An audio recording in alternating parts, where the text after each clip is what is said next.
पर कोई मीडिया सवाल नहीं पूछता। लगता है देश को बेचने वाले दलालों और मीडिया और पत्रकारों और न्यायालय के बीच घिरे बैठे हैं हम। गिरती हुई अर्थव्यवस्था पर किसी का गरेबान पकड़ करके ना तो नीतीश कुमार सवाल पूछते हैं, ना अरविंद केजरीवाल पूछते हैं भी हैं। क्या कांग्रेस को ऐसा उग्र प्रदर्शन करने की इजाजत देते, या इस तरह से पुलिस की गाड़ियों में आग लगा दी गई होती तो क्या अब तक बुलडोजर का इस्तेमाल नहीं होता?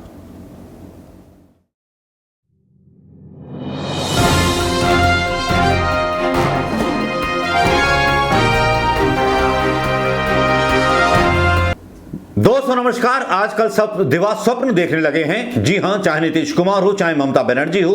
आपको लगता होगा कि राहुल गांधी के खिलाफ केवल मोदी की पार्टी है या बीजेपी के लोग हैं, कि ये सब लोग जो है कांग्रेस के फिर से पीठ में छुरा घोंपने आए हैं। ये एक एजेंडा लेके आए हैं एंटी कांग्रेस विरोधी। चाहे जनता दल तेजस्वी यादव का हो, चाहे नीतीश कुमार हो, चाहे कोई हो, भले ही कांग्रेस के साथ आजकल गठबंधन और गलवैयां चल रही हूं बिहार में, लेकिन अंदर खाने मुलाकात की चर्चा है प्रशांत किशोर के साथ नीतीश कुमार की।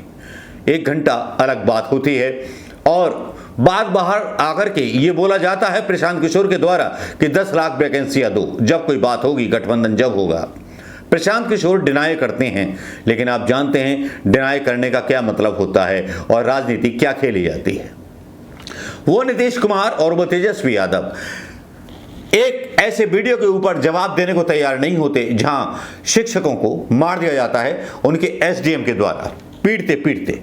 जी हां, क्योंकि आज जब बात आई है प्रधानमंत्री कौन बने देश का, तो आज मैं इन सबको नंगा करने आया हूं। मैं देश की बात कहने आया हूं। मैं मनोज कुमार शर्मा इस देश को जगाने आया हूं। भारत जोड़ो यात्रा के खिलाफ चलने वाले उन नकली नेताओं से इस देश को सावधान करने आया हूं जो इस देश को बिकवा देना चाहते हैं, जिन्होंने बेच दिया है देश को। जी हां दोस्तों, आज बात करेंगे नीतीश कुमार की, जहां से शुरू करनी चाहिए। वहां का एक वीडियो वायरल होता है, यह वीडियो आप देख लीजिएगा। वीडियो में एक शिक्षक को मारा जाता है और यह बहुत डरावना वीडियो है दोस्तों, जिसकी मैं कल्पना नहीं कर सकता था। जिसमें एक व्यक्ति बोल रहा है भूख हड़ताल करने की, मैं भूख हड़ताल कर दूंगा। भरोसा नहीं हुआ। मैं सोचता रह गया कि नीतीश के राज में जब ये हो सकता है, जब शिक्षकों को न्याय नहीं मिल सकता उनकी सरकार बनने के बाद भी, तब नीतीश कुमार और प्रशांत किशोर की मुलाकात का मतलब क्या? इतना चोटिल होने के बावजूद भी, मरते मरते बचने के बावजूद भी अपने हक के लिए इसलिए लड़ रहे हैं क्योंकि आज मैं वहां नहीं जा पाया। हमारे लाखों साथी जो है गांधी मैदान में मौजूद होंगे। मैं उन्हीं के समर्थन में आज भूख हड़ताल कर रहा हूं और भूख हड़ताल के साथ साथ सरकार का विरोध कर रहा हूं। और मैं मीडिया बंधुओं से ये अनुरोध कर रहा हूं कि आज हम लोगों का शांतिपूर्ण मानव श्रृंखला था और हम लोगों के मुंह पर पट्टी बंधा हुआ रहता, हम लोग मौन रहते, क्योंकि आज तक हम लोगों ने ही बोला है। 3 साल से हम लोगों के बोलने का वक्त था, हम बोले, आप लोग हमसे पूछते थे, हम बोलते थे। मगर आज आप लोगों का ये दायित्व है कि आज हमारे मुंह पे पट्टी है। आज नीतीश चचा के मुंह से पट्टी खुलना चाहिए और उनके मुंह से सवालात का जवाब निकलना चाहिए। पता नहीं हमारे नीतीश चचा क्यों मौन बैठे हुए हैं। अरे नीतीश चचा, आपके मौन जो है, आपका जो मौन बैठना है वो हम लोगों के मौत को दावत देता है। नीतीश चचा, हमारी मौत को आप दावत ना दें। कृपया करके हम लोगों की बात को सुने और उस पर अपना मुंह का चुप्पी खोले, है ना। ये तिरंगा के जरिए आप क्या संदेश देना चाहते हैं?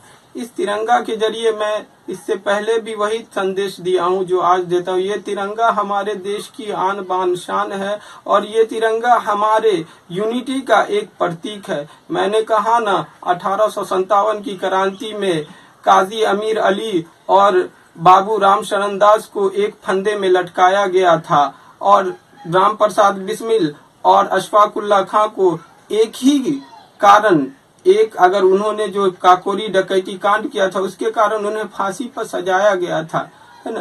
तो ये लोग जितने भी थे, ये लोग यूनिटी का एक ये आपने देख लिया होगा दोस्तों, यहां बहुत सारे मेंढकनुमा नेता निकल आए हैं क्योंकि बरसाती चुनाव आने वाले हैं। सबके अपने अपने दावे हैं, चाहे अरविंद केजरीवाल हो, चाहे ममता बनर्जी हो, चाहे नीतीश कुमार हो। सबकी बड़ी बड़ी इच्छा होती है कि देश के प्रधानमंत्री बने, लेकिन एक व्यक्ति जो देश के प्रधानमंत्री बनने की इच्छा नहीं रखता है, जो भारत जोड़ो की बात करता है, अभी तक ममता बनर्जी और नीतीश कुमार समेत पता नहीं और भी कई नेता जो गुजरात में जाकर के अपनी नाटकबाजी कर रहे हैं, वो अपने अपने आप को साबित कर रहे हैं। अब आती हैं दूसरे नंबर पर ममता बनर्जी।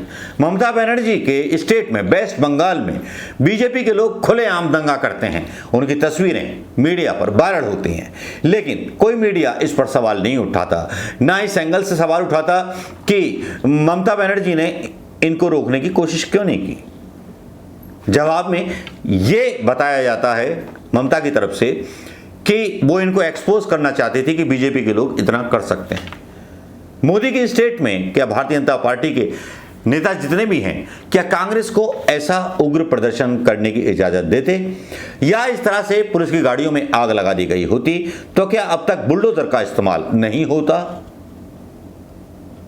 कुछ सवाल, क्वेश्चन मार्क छोड़ जाते हैं। राजनीति की गलियां सूनी हो जाती हैं, आवाजें गूंगी हो जाती हैं।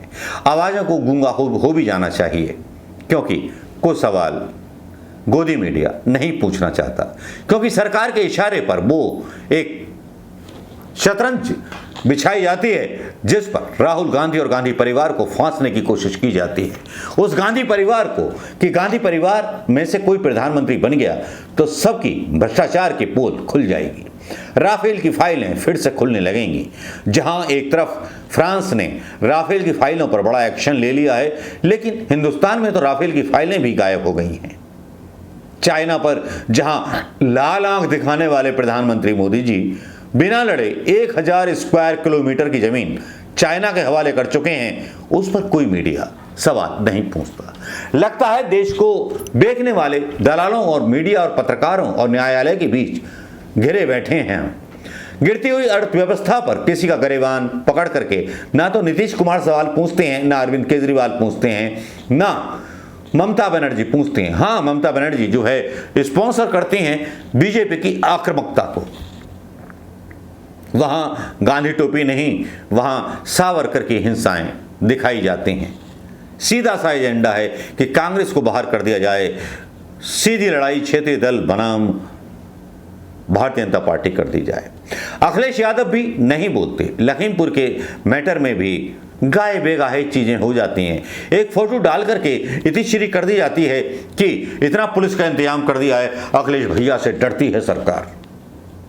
लेकिन ये सारे नेता जिनको सबको ललक है, सबको चसक है प्रधानमंत्री बनने की, जो अपने राज्य में न्याय नहीं कर पाते और जो प्रधानमंत्री बनने की चसक रखते हैं। एक नेता प्रशांत किशोर से मिलता है, तेजस्वी यादव अपने मतलब के लिए गठबंधन करता है।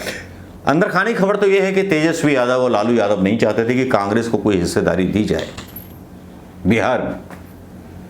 तो आज वक्त है जब भारत जोड़ो यात्रा चल निकली है, तो कांग्रेस के कार्यकर्ताओं को, चाहे बिहार के हों चाहे उत्तर प्रदेश के हों, सबको जागने का वक्त आ गया है। अपनी पहचान अपने आप बनाओ। इन बरसाती मेंढक जो निकलते हैं, चाहे वो आम आदमी पार्टी के हों जो ड्रामा करते हों जाकर के गुजरात में, जो बड़े बड़े वादे करते हों गुजरात में कि फ्री बिजली दे देंगे, पहले दिल्ली की फ्री बिजली कर लो उसके बाद दे देना। लेकिन यहां ऐसे फफूंद और ऐसी फफूंदियां खड़ी कर दी गई हैं राजनीति में, और वो कांग्रेस की कमजोरी से हुई है, कांग्रेस के नेताओं की कमजोरी से हुई है। वो कांग्रेस के नेता जो अपने आप को G23 का मालिक कहते थे, जिन्होंने इन गैंगों को फलने फूलने दिया।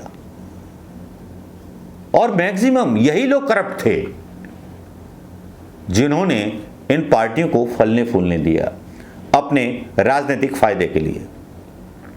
गुलाम नबी आजाद को राज्यसभा मिल गई। देश को क्या मिला? क्या देश को महंगाई से छूट मिली? क्या देश के एजुकेशन में कोई बदलाव आया? क्या देश के बेरोजगारों को रोजगार मिला?